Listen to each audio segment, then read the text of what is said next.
ॐ मोषमदेन हिततुमशमान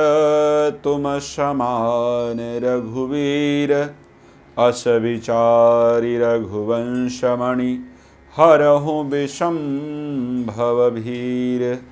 जय श्री राम। बहुत स्वागत है आपका अपना विशेष कार्यक्रम हमारे राम। ये एक ऐसा चैनल है जिस पर हम भगवान राम के जीवन के चरित्र के बारे में चर्चा करते हैं और श्री राम चरित्रमानस की चौपाइयाँ, खास करके हम लोग अभी सुंदरकांड पर चर्चा कर रहे हैं। सुंदरकांड की चौपाइयों में हमारे जीवन का क्या रहस्य छुपा हुआ है, कैसे हम अपने पारिवारिक संस्कारों को बेहतर कर सकते हैं, क्या हम सीख सकते हैं सुंदरकांड से, इन सभी चीज़ों के बारे में मैं विस्तार से आप सबसे चर्चा करता हूँ। पिछले अंक में हमने किष्किंधा कांड के अंतिम दोहा के बारे में चर्चा किया था और उसमें हमने चर्चा किया कि किस प्रकार हमें अपने बच्चों को समझना चाहिए, किस प्रकार उनको एक अच्छे संस्कार में ढालना चाहिए और क्या हमें किष्किंधा कांड के अंतिम दोहे से सीखना चाहिए। आज के इस विशेष अंक में मैं आप सभी के साथ चर्चा करूंगा सुंदरकांड के श्लोक को लेकर के। मेरा इस कार्यक्रम को लेके आने का उद्देश्य क्या है, इस चैनल को लाने का उद्देश्य क्या है? सिर्फ एक उद्देश्य है।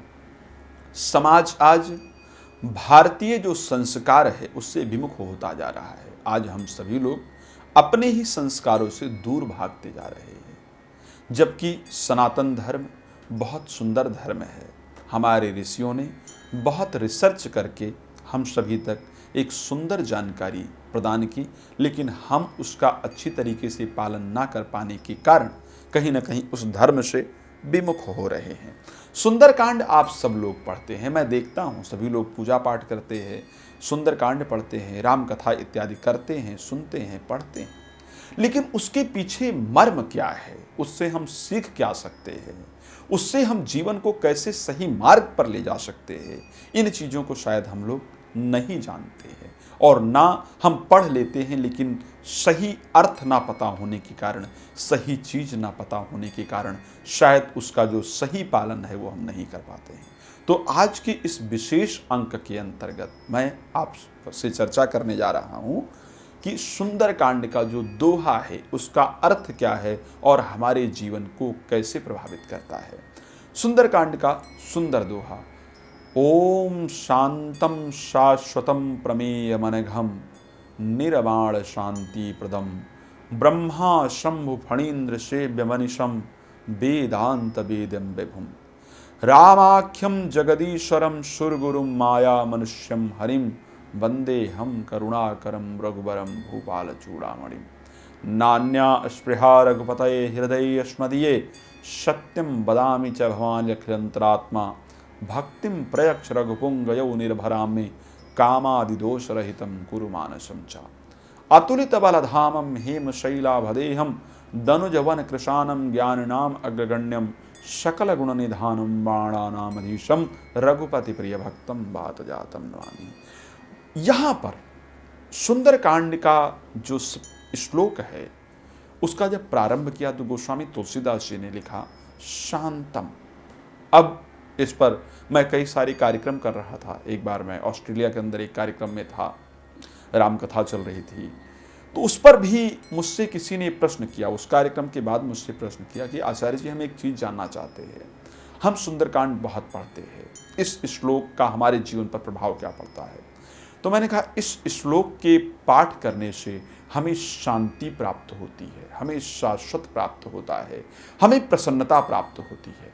जीवन में धन बहुत है, धन प्राप्त करने के बाद भी लोगों के अंदर मानसिक शांति नहीं है। मैं बार बार इस शब्द को कहता हूं कि डिप्रेशन की दवाई आपको झुग्गी झोपड़ी में नहीं मिल सकती है। अगर डिप्रेशन की दवाई मिलेगी तो आपको बड़े बड़े बंगलों में मिलेगी। कहने का तात्पर्य सिर्फ यह है कि आप अगर ये सोचे कि धन आपको सुख दे सकता है, पोजीशन आपको सुख दे सकती है, ये पॉसिबल नहीं है। आत्म की प्रसन्नता ही आपको सुख दे सकती है।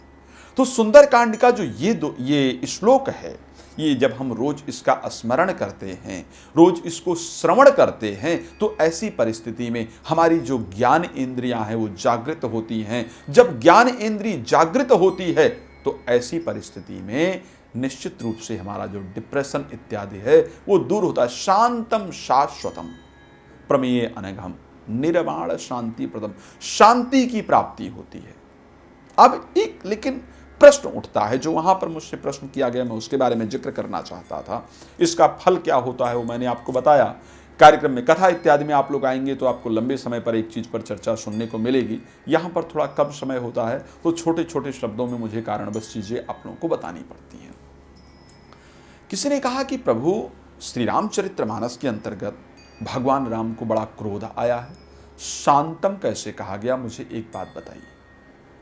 भाई ये श्री रामचरितमानस ही है जहां पर भगवान राम ने कहा कि लक्ष्मण बाण सरासर याउनु सो सो वारिद बृषिक कृसानु सठ सन विनय कुटिल सन प्रीति सहज कृपन सन सुंदर नीति। एक बात बताइए, जिस रामायण के अंतर्गत एक कांड में और कांड में भगवान को क्रोध करते हुए नहीं देखा गया, सुंदर कांड एक ऐसा कांड है जहां पर भगवान राम ने बहुत क्रोध किया, तो गोस्वामी जी ने शांतम कैसे कह दिया? भाई शांतम शब्द का प्रयोग क्यों किया? शांत कहां से हो सकते हैं, जबकि यहां पर उन्होंने बहुत क्रोध किया है। दो शब्द को लेकर के शांतम और प्रमेय अनघम, दो शब्द ऐसे हैं श्लोक के जिन पर कि कई बार बहुत सारे प्रश्न चिन्ह उठते हैं। मैं चाहता हूं कि आप लोग सुंदरकांड पढ़ते तो हैं लेकिन उसकी बारीकियों को भी समझें। तो शांतम प्रभु कैसे हो सकते हैं? प्रभु कभी क्रोधित नहीं होते हैं, यह ध्यान रखिएगा। जरूर सुंदरकांड के अंत में भगवान ने इस प्रकार समाज को दर्शाया है कि मुझे क्रोध आया है, और भगवान ने उसको क्लियर भी किया कि सठ सन विनय कुटिल सन प्रीति और सहज कृपन सन सुंदर नीति। दुष्ट के साथ विनती करना, कुटिल से प्रेम करना अपना समय बर्बाद करने जैसा है। लेकिन फिर भी प्रभु शांत हैं। बताइए कैसे? प्रभु ने क्रोध जरूर किया। एक बात ध्यान रखिए, प्रभु का क्रोध किस प्रकार का है? प्रभु का क्रोध उसी प्रकार का है जिस प्रकार एक माता पिता अपने बच्चे को डंडा लेकर मारने दौड़ते हैं। लेकिन वो कहां से होता है? ऊपर से होता है या अंदर से होता है? अंदर से क्या वो अपने बच्चे को पीड़ा देना चाहते हैं? अपने बच्चे को मारना चाहते हैं? नहीं मारना चाहते हैं, नहीं पीड़ा देना चाहते हैं। लेकिन ऊपर से क्यों ऐसा दिखाते हैं? ऊपर से इसलिए वो ऐसा दिखाते हैं ताकि जो मेरा बच्चा है, जो वो भटक रहा है अपने मार्ग से, वो भटके नहीं बल्कि सही मार्ग पर अपने आप को चलाता रहे। श्री रामचरितमानस में गोस्वामी तुलसीदास जी ने एक और सुंदर चौपाई लिखा है, जदपि प्रथम दुख पावै और रोवई बाल अधीर और व्याधि नाश बस जननी गनई नशो शिशु। बच्चे को बुखार हो जाए तो माँ उसको दवाई कराने ले जाती है, उसको इंजेक्शन लगवाने ले जाती है। अब माँ तो बच्चे को पकड़ के रखती है, बच्चा 2 साल का है, 1.5 साल का है, 3 साल का है, बच्चे को माँ पकड़ कर रखती है और डॉक्टर उसको इंजेक्शन लगा रहा होता है। अब बच्चा बहुत परेशान होता है, बच्चा कहता है ये कैसी माँ है। हम लोग भगवान पर इसी प्रकार की शंका हमें भगवान पर होती है। मैं बहुत पूजा कर रहा हूँ, बहुत पाठ कर रहा हूँ, लेकिन रिजल्ट क्यों नहीं आ रहा भाई? भगवान को प्रभु रोज जल चढ़ाता हूँ, बहुत सारे लोग आते हैं मिलने के लिए, प्रभु हम रोज भगवान को जल चढ़ाते हैं, रोज ओम नमः शिवाय करते हैं, रोज महामृत्युंजय करते हैं, गायत्री करते हैं, हमने किसी का बुरा नहीं किया, हमें रिजल्ट क्यों नहीं मिल रहा है? रिजल्ट तो परमात्मा दे रहा है, परमात्मा आपको तैयार कर रहा है आगे के लिए। अभी तो आप स्कूल में हैं, अभी आपके तो ट्रेनिंग का समय है। तो जब माँ उस बच्चे को लेकर के जाती है वहां पर इंजेक्शन लगवाने के लिए, पकड़कर इंजेक्शन लगवा रही होती है, तो बच्चा सोचता है कैसी मां है, क्या ये मेरी हितैषी है? मुझे तो यहां पीड़ा हो रही है, मुझे तो यहां दर्द हो रहा है, और मेरी मां मुझे पकड़ करके इंजेक्शन लगवा रही है। क्या ये मेरी वाक्य में हितैषी है? आप डिसाइड कीजिए वो मां हितैषी है या नहीं। गोस्वामी तुलसीदास जी कहते हैं, जदपि प्रथम दुख पावे, पहले वो दुख पा रहा है बच्चा, रोवई बाल अधीर।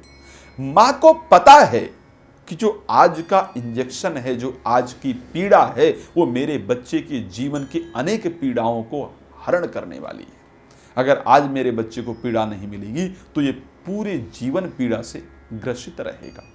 इसी प्रकार परमात्मा का दंड है, जो परमात्मा का क्रोध है, जो शांतम शब्द बिल्कुल सही है सुंदरकांड का, जो अंतिम में जो क्रोध को लेकर के वर्णन किया गया वो इसी का वर्णन है। परमात्मा चाहते हैं कि सभी चीजें अपने नियम के अंतर्गत रहें। परमात्मा ने तुरंत ही कहा, आप सोचिए अगर क्रोध होता तो परमात्मा क्यों कहते? जैसे ही समुद्र मानता है तो परमात्मा कहते हैं, सुन इत विनीत वचन अति कहा कृपाल मुस्काय और जय विधि उतर ही कप कटुक तात सुखा उपाय। हे तात, आप बताओ मैं क्या करूं, बाण तो मैंने चढ़ा लिया है, अब आप बताओ मुझे क्या करना, तू बता मुझे क्या करना है। तो परमात्मा को क्रोधित नहीं कहा जा सकता है, इसलिए जो शांतम स्टार्ट किया गया है वो बिल्कुल ठीक है। दूसरा शब्द है अनघम। अनघम का शब्दार्थ क्या होता है? अनघम का शब्दार्थ है निष्पाप, जिसने कभी कोई पाप ना किया हो। अब शास्त्र, कुछ लोगों का प्रश्न आता है कि साहब सुंदरकांड में अनघम शब्द का तो प्रयोग किया, भगवान राम के आदेश पर शूर्पणखा का नाक कान काटा गया, एक स्त्री का नाक कान काटा गया, क्या वो निष्पाप हो सकते हैं? बाली को वृक्ष के पीछे छुप करके मारा, क्या भगवान निष्पाप हो सकते हैं? पॉसिबल नहीं कि परमात्मा निष्पाप हो, लेकिन फिर भी निष्पाप कहा गया। रावण जैसे विद्वान की हत्या की, निष्पाप कैसे हो सकते हैं? परमात्मा निष्पाप नहीं है। हम इन सारे विषयों पर कहीं ना कहीं आने वाले समय में जरूर चर्चा करेंगे। मैं एक विषय पर जरूर बताता हूँ, शूर्पणखा पर, रावण पर और बाली पर तो आने वाले कार्यक्रम के अंतर्गत चर्चा करेंगे। आप चैनल को सब्सक्राइब करके रखिए, इंतजार कीजिए अगले वीडियो का। यदि आपके पास भी कोई इन्फॉर्मेशन है रामायण को लेकर के, या आप चाहते हैं कि हम उस पर चर्चा करें, तो निश्चित रूप से बताइएगा। आप अपने घर में राम कथा इत्यादि कराना चाहते हैं, सुंदरकांड का पाठ या रामायण का पाठ इत्यादि कराना चाहते हैं, तो निश्चित रूप से आप बताइएगा, मैं आपके समक्ष जरूर हाजिर होऊंगा। और मैं इन चीज़ों के लिए सदैव तैयार रहता हूं, तत्पर रहता हूं, तो आप निश्चित रूप से मुझे बता सकते हैं। शूर्पणखा का नाक कान काटा गया। प्रश्न उठता है कि स्त्री के नाक कान को काटने का आदेश क्यों दिया गया? इस शब्द को समझना बहुत जरूरी है। शूर्पणखा भगवान राम से करीब 3 गुना बड़ी एज की थी, और उसका कार्य क्या था? युवा रूप को धारण करके अनेक प्रकार के युवाओं को सम्मोहित करना और उनके जीवन को बर्बाद करना, समाज को दूषित करना, ये उसका कार्य था। राम जी की उम्र से 3 गुना बड़ी होने के बाद भी राम जी को मोहित करने के लिए अपने रूप को परिवर्तित करती है और भगवान राम के सामने आती है। भगवान राम जानते हैं कि मेरी उम्र से 3 गुना बड़ी है, मैं तो अपने आप पर संयम रखता हूं, मुझे तो पता है, लेकिन ये समाज के बाकी युवाओं का जीवन निश्चित रूप से बर्बाद कर रही है। इसी प्रकार युवा स्वरूप धारण करके वो लोगों के पास जाती है और लोगों के जीवन को नष्ट करती है। समाज मेरा दूषित ना हो।